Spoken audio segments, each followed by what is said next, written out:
Actually, the story of saturated fat started long ago with the assumption that increased saturated fat elevate LDL cholesterol, leading to atherosclerosis, leading to coronary heart disease.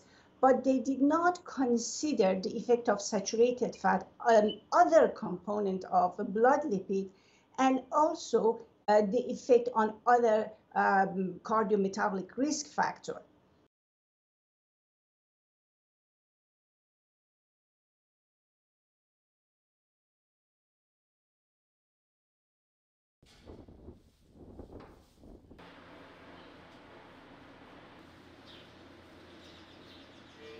What we observed is among those who had zero dairy consumption, risk of mortality, major cardiovascular disease, which mainly stroke, death from cardiovascular disease, and death from non-cardiovascular disease was higher.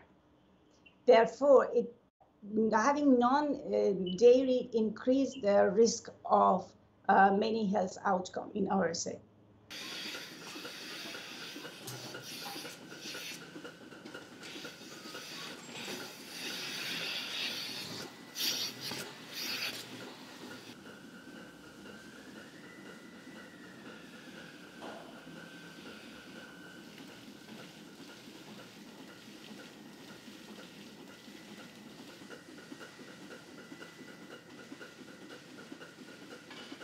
For composite outcome, the percentage is about, overall speaking, it's about 10% lower risk we observed for most health outcome. The strongest was for stroke, which was about 34% lower risk.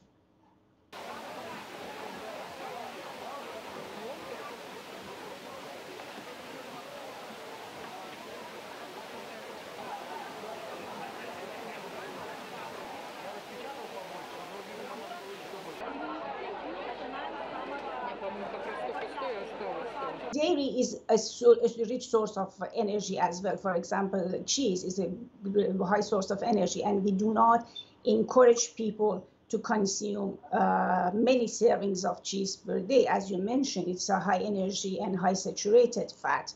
But at this level, we assume this is a safe amount of dairy to consume. And the main message of our study is for people who do not consume. We're saying that we need to encourage, not discourage people who do not consume dairy to increase their dairy consumption. We do not encourage people who have very high dairy consumption to increase their consumption.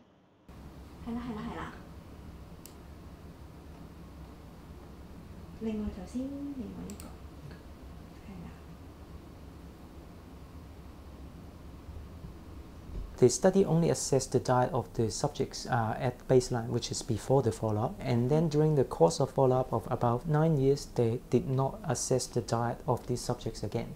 So if you read the list of the countries that they collected data from, it includes countries like India or China, which would have quite strong economic development during this past decade or so.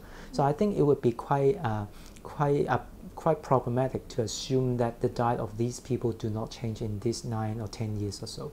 So I think this is one of the biggest limitations of this particular study.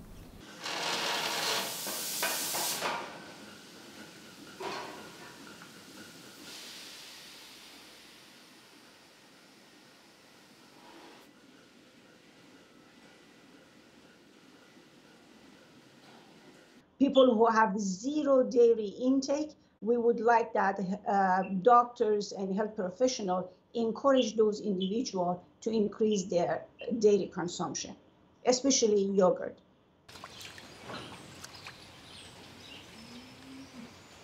So these are kind of, they're beds.